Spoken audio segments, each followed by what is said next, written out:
Você já teve vontade de desaparecer? Já se sentiu tão esgotado, tão ferido, tão sozinho, que pensou, seria melhor se tudo simplesmente acabasse? Se sim, saiba que você não está só. A Bíblia nos conta a história de um homem que viu fogo cair do céu, que enfrentou reis perversos, desafiou profetas de mentira e fez multidões caírem de joelhos diante da glória de Deus. Esse homem era Elias, um dos maiores profetas que já existiu, um escolhido, um gigante da fé. Mas até os gigantes choram, até os escolhidos se cansam, até os homens e mulheres de Deus, por vezes, sentem o peso da alma. Elias, depois de um dos momentos mais incríveis de sua vida, onde a mão de Deus foi visível, onde ele foi usado de forma poderosa, entrou em colapso. Recebeu uma ameaça, teve medo, correu, se isolou no deserto e, debaixo de uma árvore, fez um pedido chocante. Já basta, Senhor, tira a minha vida. Palavras fortes, duras, mas reais.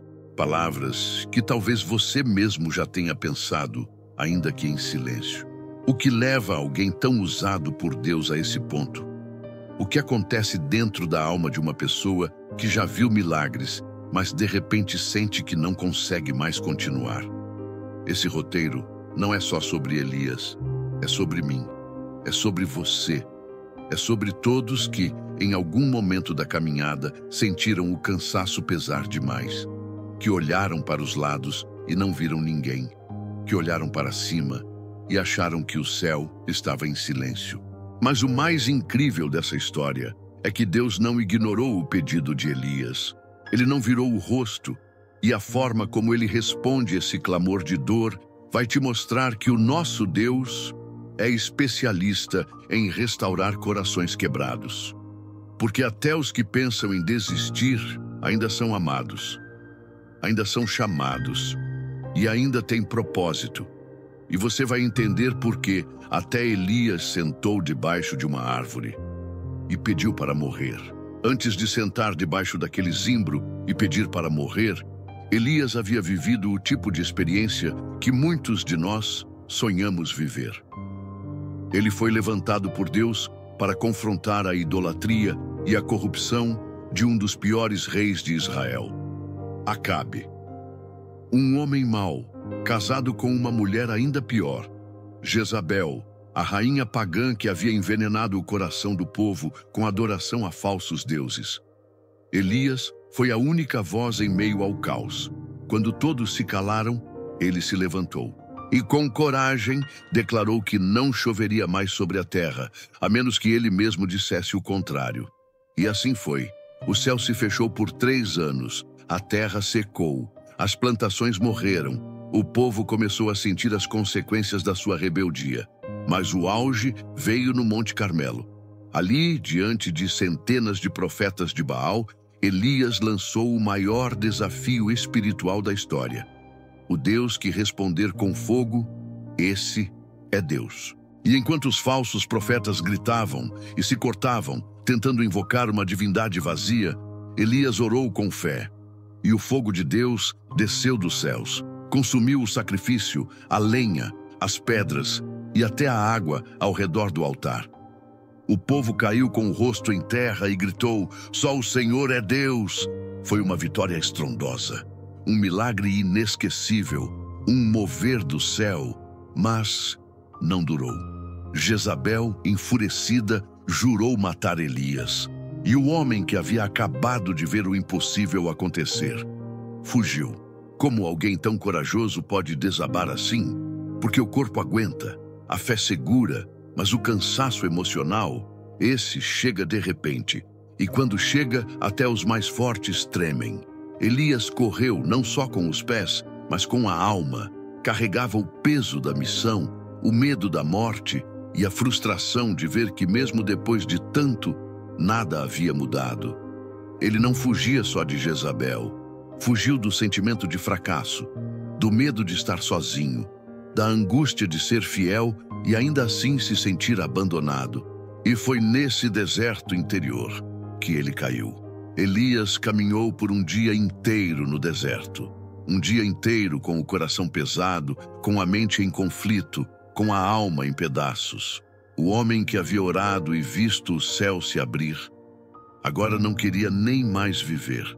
Foi ali, em meio ao nada, que ele encontrou uma árvore, pequena, frágil, talvez a única sombra num mar de desolação. O zimbro. E ali ele se sentou, solitário, exausto, e fez uma oração que muitos de nós já fizemos no silêncio do nosso coração. Já basta, Senhor, tira a minha vida. Essa não foi uma oração de fé. Foi um clamor de desespero. Elias não queria mais seguir em frente. Ele estava cansado de lutar, cansado de resistir, cansado de ser forte quando tudo dentro dele estava quebrado. Você já esteve nesse lugar? Quando você olha ao redor e não vê saída, quando o que você sente não combina com a fé que você prega, quando ninguém parece entender a batalha invisível que você está enfrentando por dentro. Elias, mesmo sendo profeta, estava emocionalmente ferido. E isso nos mostra algo poderoso. Até os que andam com Deus podem adoecer por dentro. Não é falta de fé, não é falta de oração. Às vezes, é simplesmente cansaço. E no meio daquele cansaço, Elias não pediu vitória. Não pediu fogo, não pediu livramento, ele só queria o fim. Mas Deus não o ignorou. Deus viu o homem debaixo do zimbro, viu sua dor, viu suas lágrimas, viu seu coração despedaçado, e ele não apareceu com um trovão, nem com julgamento. Ele veio com cuidado, com misericórdia, com amor. Porque antes de Deus restaurar a missão de Elias, ele precisaria restaurar Elias. E talvez seja isso que você precisa hoje. Não de uma resposta grandiosa, mas de um momento de alívio, uma sombra, um descanso, um recomeço. E no próximo instante, Deus começa a mostrar que mesmo quando pedimos para morrer, Ele ainda está trabalhando para que a gente viva. Elias dorme. Não porque está em paz, mas porque o corpo não aguenta mais. É o sono de quem está exausto, não só fisicamente, mas emocionalmente.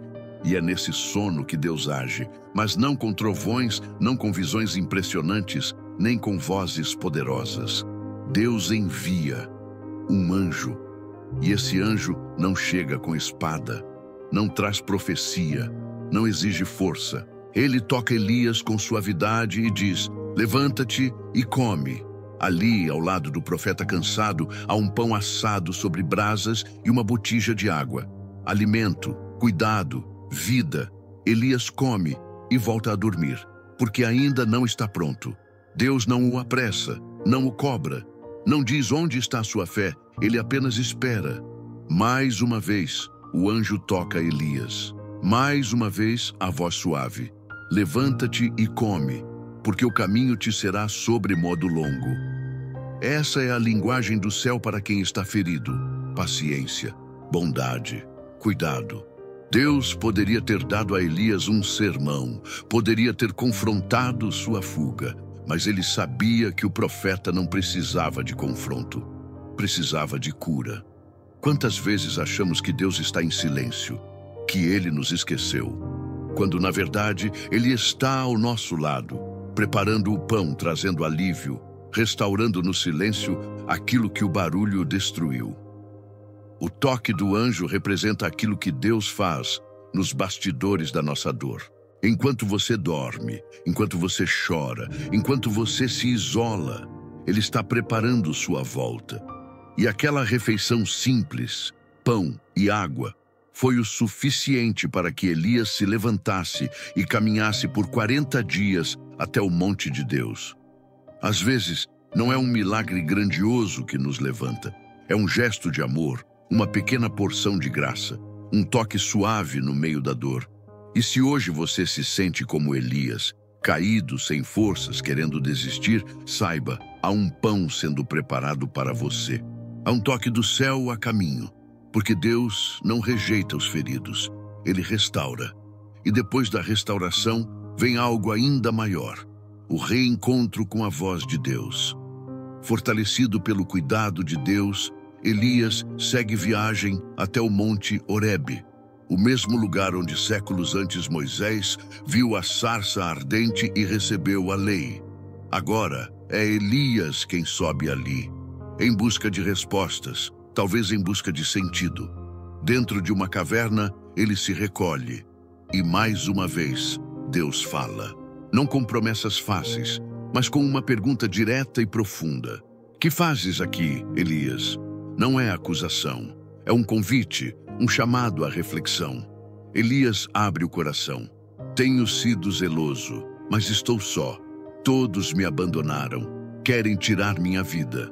Ele não está apenas cansado, está quebrado por dentro, sentindo-se inútil, incompreendido, sozinho. Então, Deus diz: saia da caverna, eu vou passar. E Elias, atento, presencia uma sequência de eventos poderosos.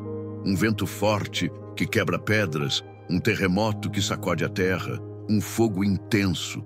Mas Deus não está em nenhum deles. Até que, no silêncio, vem um sussurro suave. E foi ali, nesse sopro gentil, que Elias reconheceu a presença de Deus. Não no espetáculo, não no impacto, mas na delicadeza. No cuidado íntimo de um pai que conhece a alma ferida do filho. E talvez seja essa a maior lição. Quando estamos quebrados, Deus não grita. Ele sussurra, porque está perto. Tão perto que não precisa levantar a voz. Depois disso, Elias recebe novas instruções. Uma nova missão. Deus mostra que ele não está sozinho, que ainda há outros fiéis e que sua jornada ainda não terminou. O homem que havia pedido para morrer, volta a viver. Volta com propósito. Volta com clareza. E essa história termina com um recado do céu para você que está assistindo agora. Você pode estar no deserto, pode ter se escondido numa caverna, pode ter perdido o ânimo, a coragem, até mesmo a fé, mas Deus ainda está te chamando pelo nome, ainda está sussurrando no seu coração, ainda tem pão, água e missão para te entregar. Você não está sozinho e não chegou ao fim, porque o sopro de Deus ainda cura almas e a sua pode ser restaurada hoje.